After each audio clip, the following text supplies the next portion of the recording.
Fridtjof Schion sur les traces de la religion pérenne. Chapitre 6. Énigmes et messages d'un ésotérisme.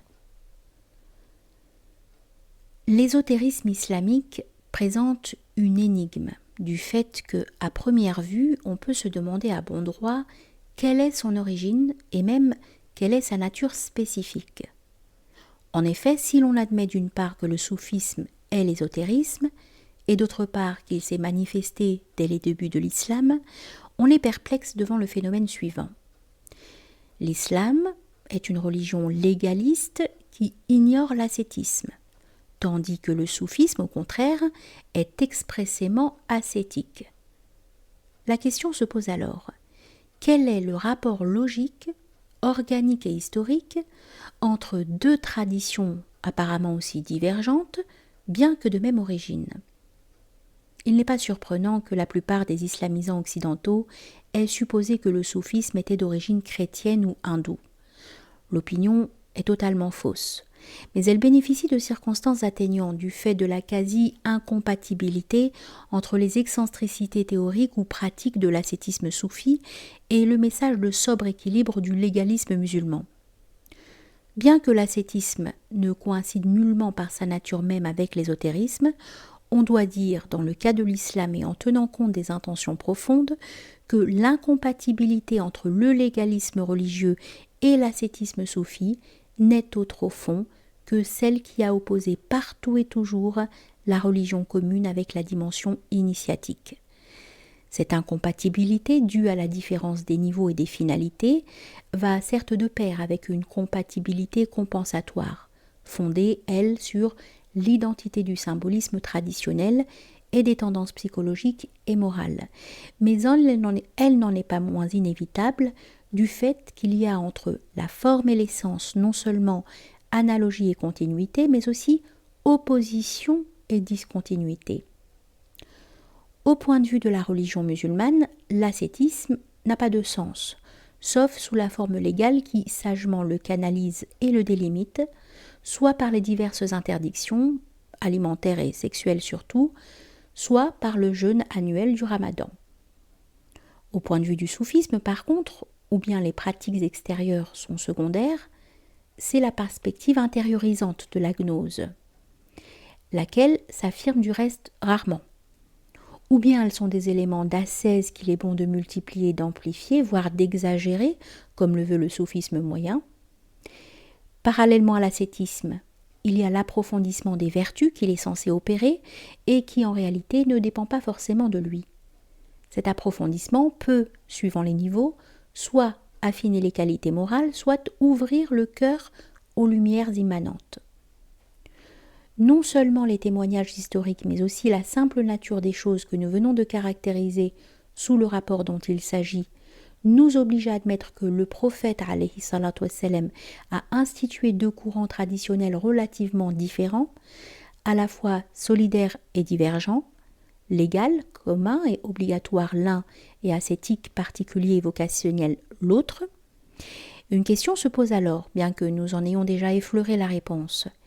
Si les plus anciens témoignages de ce qui plus tard a été appelé soufisme, tasawwuf, indiquent un ascétisme et rien d'autre, et si en fait l'ésotérisme islamique se reconnaît dans cet ascétisme, quel est le rapport entre ce dernier et les réalités de l'ésotérisme ?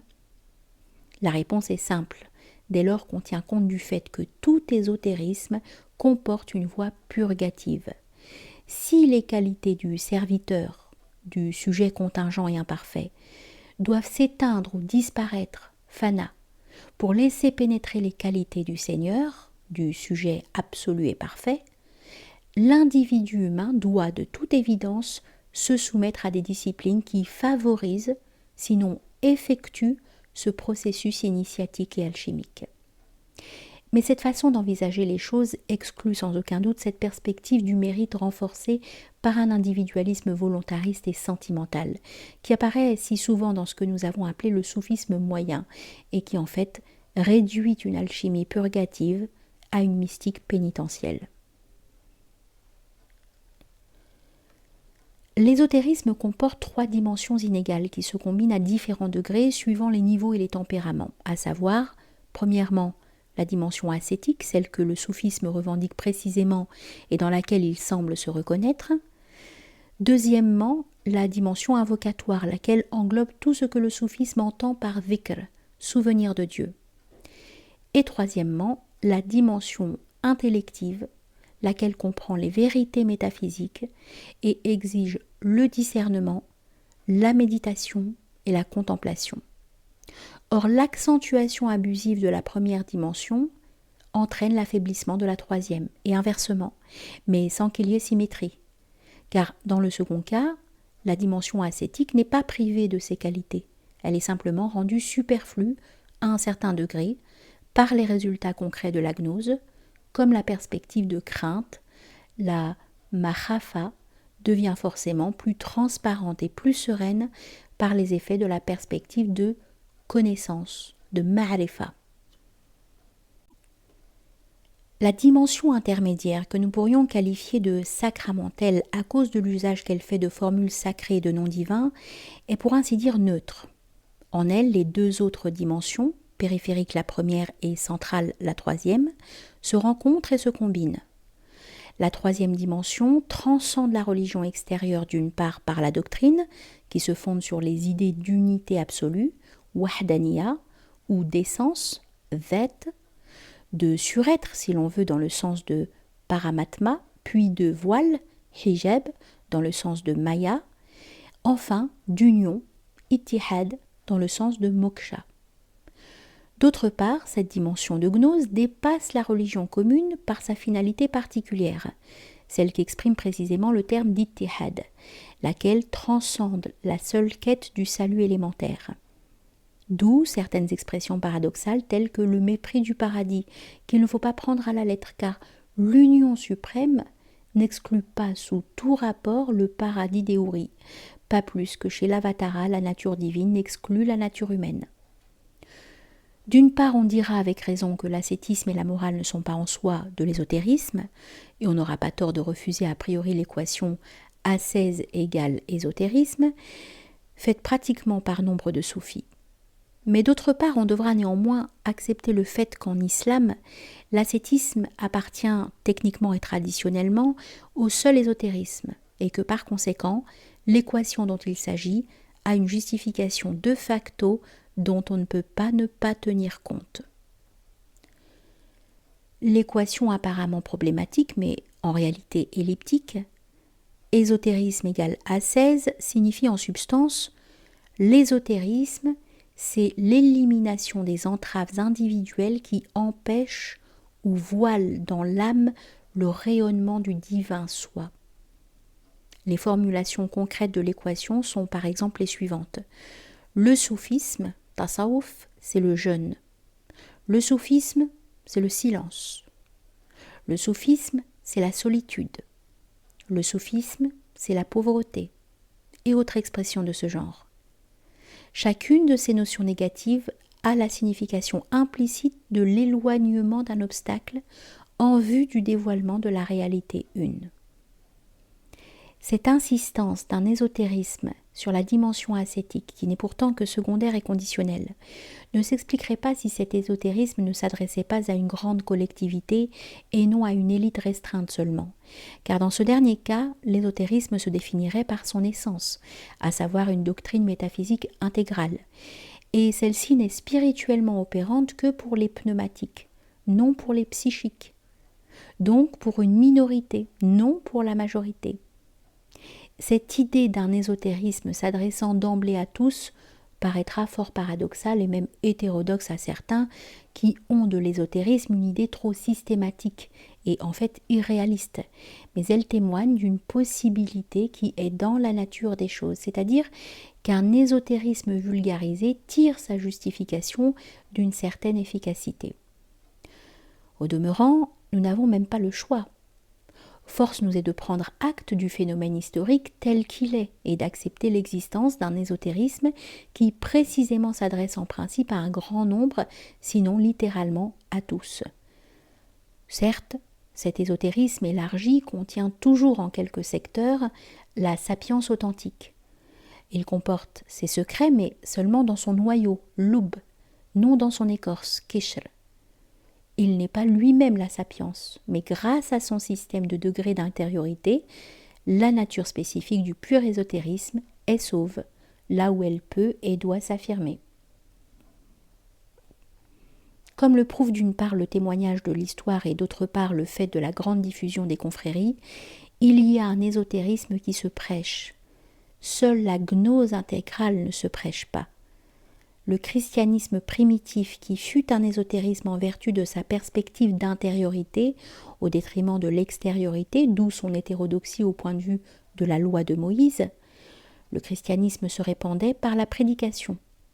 Et de même le soufisme, qui est ésotérique en vertu de sa perspective de voie, donc de réalisation, de transmutation, perspective qui est étrangère à la loi exotérique.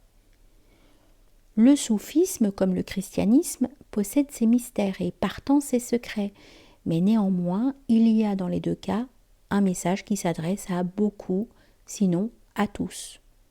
Donc, qu'on le veuille ou non, la propagande initiatique existe bel et bien et a existé dès les origines. Ce qui n'existe pas et n'a jamais existé, c'est la propagande pour les doctrines nécessairement secrètes et les moyens particuliers qui leur correspondent. Et même dans ce cas, la nécessité du secret ou de la discrétion n'est qu'extrinsèque et varie suivant les milieux humains et les conditions cycliques. L'absence d'un moyen terme entre les phases extérieures et intérieures de la tradition ne se conçoit même pas théoriquement, car ce vis-à-vis abrupt ne serait pas viable, pas plus que le vis-à-vis du monde et de Dieu ne serait concevable sans la présence, d'une part, d'un monde céleste et quasi divin, et d'autre part, d'une préfiguration hypostatique du monde en Dieu. C'est ainsi que dans le soufisme ordinaire, un exotérisme raffiné ou intensifié se combine avec un ésotérisme vulgarisé et moralisant, et nous constatons des symbioses analogues dans l'Inde et ailleurs. Même l'Advaita Vedanta a ses prolongements populaires en milieu shivaïte. Le mysticisme, ou la mystique, résulte de la tendance à l'approfondissement, à l'expérience intérieure. Il est surnaturellement naturel à l'homme, c'est-à-dire qu'il correspond à un besoin inné et se rencontre partout où il y a une religion, le légalisme de celle-ci ne pouvant satisfaire toutes les aspirations. Donc le mysticisme ne peut pas ne pas être. Une toute autre question est celle de savoir où sont ces niveaux, ces degrés, ces lignes de démarcation. Nous avons plus d'une fois eu l'occasion de constater l'intrusion d'attitudes fidéistes dans le domaine du soufisme. Notre présent contexte nous permet d'en donner un exemple de plus, attribué à tort ou à raison à Ibn Arabi, et qui est le suivant. Le Coran dit en plusieurs passages que Dieu s'assit sur le trône. Or, l'auteur soufi estime avec les Hanbalites qu'il ne faut pas chercher à interpréter cette image, donc à la comprendre, et il reproche aux uns et aux autres d'avoir voulu voir dans la cession de Dieu, istiwa, un symbolisme d'élévation, de domination ou de supériorité. Il conclut même que tout ceci n'est que présomption, étant donné que les anciens n'ont transmis aucun commentaire. Nous pensons, au contraire, que cette omission ne saurait avoir force de loi, pour la simple raison que ce n'est pas le rôle des anciens de tout expliquer, surtout quand il s'agit de choses évidentes. Or, il est évident que le trône divin ne peut signifier a priori que ce que signifie un trône tout court, à savoir l'autorité et la royauté, donc la supériorité, la puissance et la justice, et globalement la majesté, si les mots ont un sens. Ce que précisément nos fidéistes semblent contester. C'est-à-dire qu'on veut nous faire admettre que la foi puisse exiger l'acceptation d'une image qui pour nous n'a pas de sens et dont il est interdit de chercher la raison d'être, ou autrement dit que Dieu puisse nous proposer une image rien que pour nous la proposer, une image donc qui ne signifie rien et qu'il puisse par surcroît en faire une condition sine qua non de la foi. En réalité, si Dieu a parlé d'une cession et non d'un autre acte, et d'un trône et non d'un autre objet, c'est de toute évidence qu'il voulait indiquer quelque chose de déterminé et de compréhensible. S'asseoir sur un trône, c'est assumer une fonction d'autorité à l'égard d'un individu ou d'une collectivité donnée. Certes, Dieu possède l'autorité dans et par sa nature intrinsèque même. Il la possède par conséquent d'une manière immuable, mais il ne l'actualise qu'à partir du moment cosmogonique où le partenaire singulier ou collectif existe. C'est là le sens de la cession divine. En tout état de cause, prétendre que le seul commentaire, ta'wil, légitime d'une expression sacrée soit l'enregistrement du mot est une contradiction dans les termes. Autant dire que la traduction d'un mot étranger est dans le simple phénomène du son. L'islam tout court offre aux croyants des idées et des moyens qui permettent d'accéder au paradis à la condition que leur acceptation et leur mise en pratique soient sincères. Le soufisme, de son côté, présente le néant de notre contingence au regard de l'absolu sous des couleurs morales qui, en fait, qu'on le veuille ou non, nous ramènent à la conception augustinienne et luthérienne de la corruption irrémédiable de la nature humaine. Certes, la conscience d'incommensurabilité entre le contingent et l'absolu prépare la réalisation initiatique du soi à partir du moi. Mais sa présentation individualiste, volontariste et sentimentale, d'une part n'a rien à voir avec la gnose, et d'autre part introduit dans l'islam un moralisme mystique qui, somme toute, est étranger au sobre réalisme de cette religion. Ce qui explique en grande partie l'hostilité des ulémas et aussi celle des philosophes, eux parfois plus voisins de la sapience que de la simple rationalité.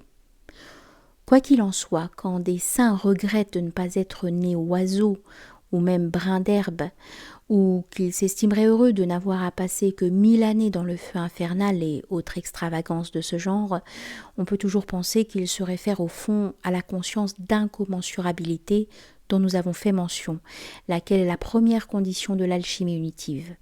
De tels symbolismes n'en sont pas moins des plus problématiques en raison de leur extravagance littérale.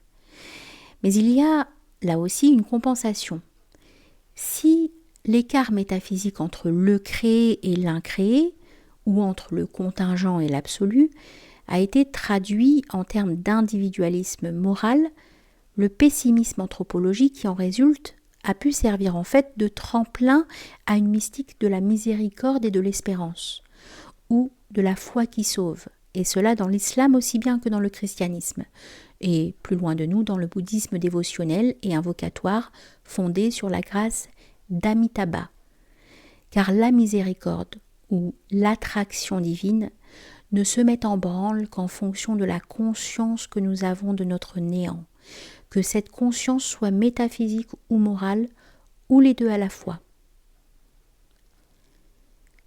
Ces diverses données permettent d'envisager une interprétation particulière du ternaire Shari'a, Tariqa, Haqiqa, loi, voie, vérité, tandis que selon l'usage courant des termes la Tariqa est la voie et la Haqiqa la réalité à atteindre, du moins quand on entend ce dernier terme en connexion avec le précédent, nous pouvons entendre par Tariqa le vaste domaine du soufisme moyen et par Haqiqa le domaine restreint du soufisme quintessentiel, donc de l'ésotérisme proprement dit. Le premier se fondant sur le pessimisme anthropologique, l'ascétisme, l'accumulation des pratiques méritoires et un moralisme scrupuleux, et le second sur la gnose au double point de vue doctrinal et opératif. Mais revenons au sens propre du mot tariqa, la voie, comporte essentiellement des stations, maqamat. Chaque vertu foncière, donc résistant aux épreuves de la discipline et du destin, est une étape nécessaire dans l'itinéraire vers l'union ou la réalité, haqiqa. Le caractère ascétique du soufisme primitif et du soufisme moyen des siècles suivants s'explique positivement par cette théorie des stations, lesquelles enlèvent progressivement les voiles devant la réalité. En définissant le soufisme comme une ascèse, on le définit implicitement comme une succession de stations réalisatrices et libératrices, ce qui correspond parfaitement à la nature spécifique de l'ésotérisme, lequel, transforme l'homme au lieu de le sauver seulement, ou plutôt qu'il le sauve en le transformant et le transforme en le sauvant. Le pacte initiatique en islam se rapporte à la guerre sainte. Les initiés sont les combattants, mujahidoun. La voie initiatique étant, selon le prophète lui-même, alayhi salatu wassalam, la grande guerre sainte, el-jihad al-akbar. Or, tous les modes d'ascétisme, jeûne, veille, solitude, silence, accumulation d'actes méritoires, tous ces modes sont autant de manières de combattre l'âme qui incite au mal, al-nafs al-amara, ce qui explique positivement l'association d'idées entre l'ésotérisme et l'ascèse, ou plutôt l'équation qui semble réduire le premier élément au second, mais qui a aussi la signification d'un voilement de ce qui ne se livre qu'au prix d'une épreuve et grâce à une percée de lumière. Comme disait El-Hallaj, que nul ne boive le vin s'il n'est pas un héros, s'il n'a abandonné le sommeil et que ses paupières ne se ferment plus. L'énigme du soufisme, c'est ce qu'on désigne la chose par le prix qu'elle vaut, que la valeur céleste s'exprime en termes de sacrifice terrestre. L'islam tire toute sa force de l'évidence que la vérité de l'un, donc de l'absolu, est la vérité décisive, donc la plus importante de toutes, et que l'homme est sauvé essentiellement initialement par l'acceptation de cette suprême vérité. Cette possibilité d'acceptation de la réalité transcendante et la vertu salvatrice de cette acceptation constituent pour ainsi dire la nature et la vocation de l'homme. La perspective ésotérique saisit d'emblée que la vérité suprême implique et exige par sa nature et par sa primauté même que nous l'acceptions entièrement, donc avec tout ce que nous sommes. L'ésotérisme est à l'exotérisme ce qu'est la sphère au cercle. Dans la géométrie de l'islam, le soufisme est en principe la troisième dimension, sans laquelle l'islam est incomplet et après laquelle il n'y en a pas d'autre. Si nous nous référons au ternaire classique Iman, Islam et Ihsan, foi, résignation, vertu spirituelle, le point géométrique symbolisera le premier des trois éléments et le cercle le second. Le troisième approfondira et transposera les deux éléments précédents et réalisera ainsi leur universalité et leur essence. De même pour le ternaire Shari'a, Tariqa, Haqiqa, dont nous avons parlé plus haut. Alors que le second élément prolonge le premier tout en amorçant le troisième, celui-ci dépasse leur plan commun et effectue la tridimensionnalité universelle.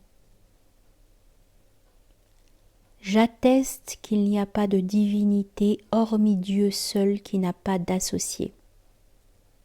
Cette première attestation établit la distinction d'abord entre Dieu et ses contrefaçons, ensuite entre Dieu et le monde, et enfin entre Atma et Maya, ou l'absolu et le relatif. Cette troisième distinction relève de la métaphysique intégrale et partant de la perspective ésotérique, puisqu'elle s'applique même à l'ordre divin, où elle établit une séparation entre l'absolu relatif, à savoir l'être, et le pur absolu. J'atteste que Muhammad est son serviteur et son envoyé. Cette seconde attestation décrit implicitement ou symboliquement la nature spirituelle de l'homme. Le croyant, à l'instar de Muhammad, est serviteur en ce sens qu'il doit se résigner à la volonté partout présente de Dieu, et il est envoyé en ce sens qu'il doit participer à la nature divine et par conséquent la prolonger en quelque sorte, ce qui lui permet précisément les prérogatives de la nature humaine. Le fidéisme musulman exagère volontiers la première de ces qualités au détriment de la rationalité la plus légitime. Aussi faut-il chercher à découvrir dans ces paradoxes, hyperboles et incohérences, les intentions morales et les sous-entendus mystiques. Au point de vue de ce fidéisme, la simple nature des choses n'est rien. L'intention morale ou ascétique est tout. Reste à savoir dans quelle mesure la volonté peut et doit déterminer l'intelligence chez le mystique volontariste, et dans quelle mesure, au contraire, l'intelligence peut peut et doit déterminer la volonté chez le gnostique. Ce dernier rapport prime évidemment le précédent, en principe, sinon toujours en fait. La résignation à la volonté divine de tout moment, combinée avec le sens de l'absolu, constitue toute la puissante originalité de la perspective, et partant de la piété, de l'islam. Le musulman est tout à fait lui-même là où il se sent uni à la volonté de Dieu. S'éteindre ou disparaître dans la volonté de Dieu, c'est en même temps et corrélativement être disponible pour la divine présence. C'est laisser le passage libre pour le rayonnement des archétypes et de l'essence, de ce qui relève de l'être nécessaire, wujud mutlaq, non possible seulement, de ce qui ne peut pas ne pas être.